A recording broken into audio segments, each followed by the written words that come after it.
त्रेता युग में जब रावण ने सीता जी का हरण कर लिया, उसके बाद उनकी खोज शुरू हुई। हनुमान जी को उनके बारे में पता चला कि वे रावण की कैद में हैं। सीता ने हनुमान को एक कंगन देते हुए कहा कि इसे श्री राम को दिखाना। जब हनुमान सीता का पता लगाकर लंका से लौट रहे थे, तब वे समुद्र के ऊपर से उड़कर एक पर्वत पर उतरे। पास में ही मीठे पानी का एक सुंदर सरोवर था। प्रातःकाल का समय था। सीता जी ने जो कंगन हनुमान को दिया था, उसे एक पत्थर पर रखकर हनुमान जी स्नान करने लगे। उसी समय एक बंदर आया और उस कंगन को उठाकर भाग गया। हनुमान जी उस कंगन पर ऐसे दृष्टि रख रहे थे जैसे सांप मणि पर दृष्टि रखता है। हनुमान जी बंदर के पीछे भागे। बंदर भागकर एक आश्रम में गया और उस कंगन को एक घड़े में डाल दिया। वो बहुत बड़ा घड़ा था। जब हनुमान जी ने उसमें देखा तो पाया कि वह घड़ा ऐसे अनेक कंगनों से लगभग भर गया था। जब हनुमान जी ने कंगन उठाया तो उन्होंने देखा कि सभी कंगन एक जैसे थे। अंतर बताना कठिन था। वे भ्रमित हो गए। उन्होंने देखा कि आश्रम में आगे एक महात्मा बैठे हैं।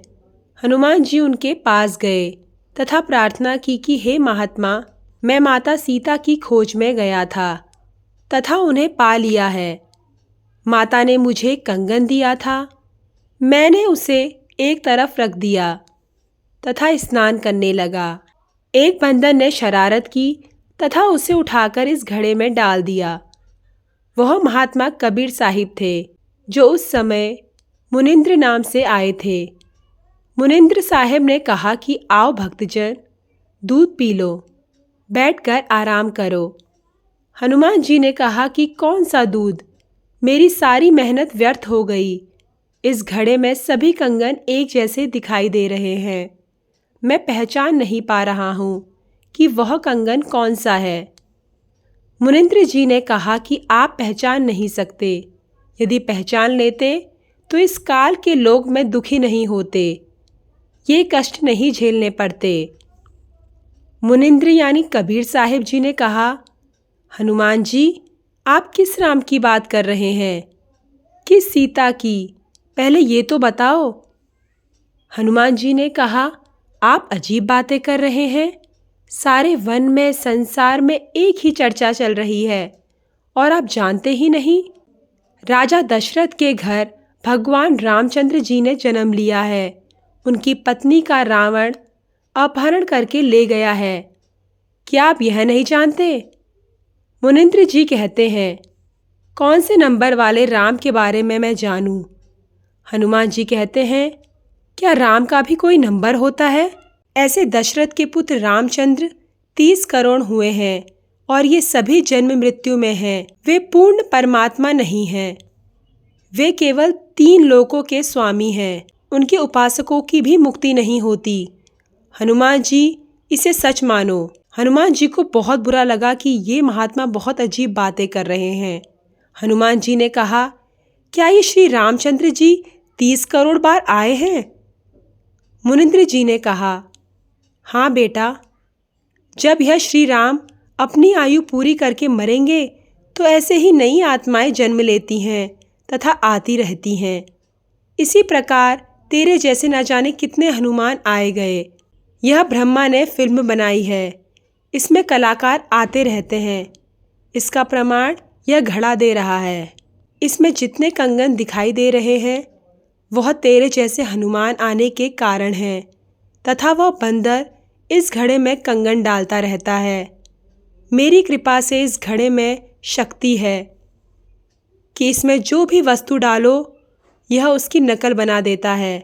इसमें वैसा ही कंगन बना देता है। आप इसमें से एक कंगन लेकर अपने राम को दिखा देना, यह वैसा ही हो जाएगा। फिर कहा, हनुमान जी, सत्य भक्ति करो। आपकी यह भक्ति पूर्ण नहीं है। यह आपको काल जाल से मुक्त नहीं होने देगी। हनुमान जी ने कहा, इस समय मेरे पास इतना समय नहीं है कि मैं आपसे चर्चा कर सकूं, परंतु आप जो कह रहे हैं वह मुझे अच्छा नहीं लग रहा। एक कंगन लेकर चले गए। भगवान रामचंद्र ने रावण को मारकर सीता को वापस लाया। कुछ दिनों के पश्चात हनुमान जी अयोध्या को त्याग कर एक पर्वत पर भक्ति कर रहे थे। वही दयालु परमेश्वर उनके प्रिय आत्मा के पास आए और बोले, राम राम भगत जी। हनुमान जी ने ऋषि की ओर देखा। तब हनुमान जी बोले, मुझे लगता है जैसे मैंने आपको कहीं देखा है।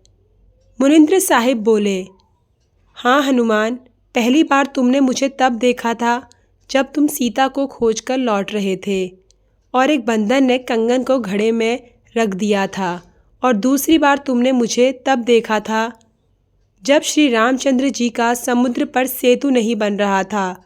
उस समय मेरी कृपा से सेतु बन गया था। मैं वही ऋषि मुनिंद्र हूँ। हनुमान जी को याद आ गया।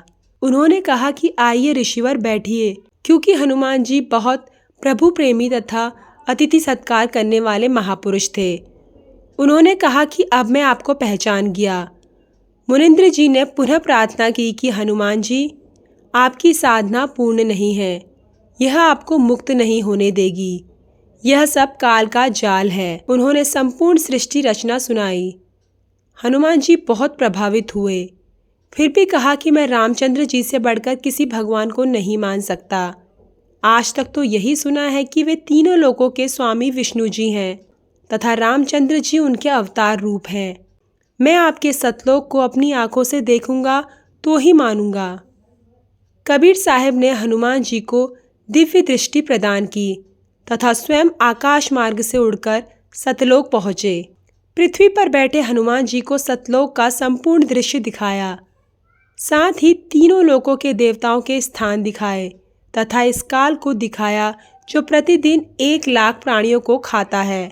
काल को ब्रह्मा, शरपरुष तथा ज्योति स्वरूपी निरंजन भी कहते हैं। तब हनुमान जी ने कहा कि प्रभु नीचे आइए, मुझे क्षमा कीजिए। इस सेवक ने भी आपके साथ दुर्व्यवहार किया होगा। इस सेवक को अपनी शरण में लीजिए।